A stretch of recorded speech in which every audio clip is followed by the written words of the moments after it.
এই মসজিদের ডিজাইনের কাজ করার পরে মেহরাবের কাজটা পরে কোন কাজটা করবেন শুনি? এরপরে ইনশাল্লাহ আমরা যদি ইনশাল্লাহ কাজ করব, টাইসের কাজ করব ইনশাল্লাহ, সাইডে টাইলস গুলো। হ্যাঁ, এবং জালাল আঙ্কেল এবং আর রহিম আঙ্কেল তো এখন আছে, এবং বিভিন্ন ময়মুরবি তারা অনেক কষ্ট করছে। তো এইদিকে আমি মনে করি যে সকলের যদি আমরা মিলমিশে কাজ করি, মসজিদে কোনো কষ্ট আমাদের কষ্ট মনে হবে না, পরকালের জন্য এটা রাস্তা।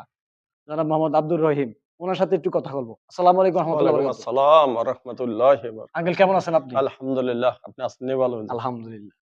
এই যে মসজিদে কাজ করতেছেন বা মসজিদের কাজ হচ্ছে, আপনার কোনো সমস্যা হইতেছে কিনা? না, আমার কোনো সমস্যা হতে আছে অনেক না সময় তো ইনশাল্লাহ। মসজিদে কেশিয়াররা ধরেন চাপ ধরলে বা না মসজিদে না কোনো না, ধরনের এই ধরেন কোনো ধরনের জোরে উপরের থেকে চাপ আসে, কাজের বিভিন্ন ধরনের চাপ আছে না, অনেক আচ্ছা সময় আচ্ছা। কেশিয়ার তার অবস্থা পরিবর্তন করে চলে যায়।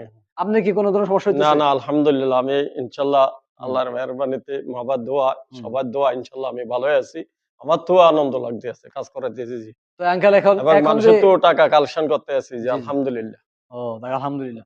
তো এখন যে কি কাজ হচ্ছে এখন মসজিদে বর্তমানে? এখন তো মেহরাবের কাজ চলতে আছে আমাদের, হুম, মেহরাবের কাজ চলতে আছে। হুম, ইলেকট্রিশিয়ানের কাজও ইনশাল্লাহ এই আগামী সপ্তাহে ইনশাল্লাহ হুম। এই কাজ চলবো ইনশাল্লাহ। ইলেকট্রিশিয়ানের। হ্যাঁ, ইলেকট্রিশিয়ানের কাজও ইনশাল্লাহ আর আগামী রঙের কাজ সপ্তাহে হয়ে চলবে। গেছে? রঙের কাজ আরো একটু বাকি আছে, আরো 2 দিনের কাজ আছে 2 দিনের কাজ। ইনশাল্লাহ। এই 2 দিনের কাজও ইনশাল্লাহ শেষ হইব রঙের কাজ। এখন আপনি যে দায়িত্ব পালন করতেছেন, যাক মসজিদ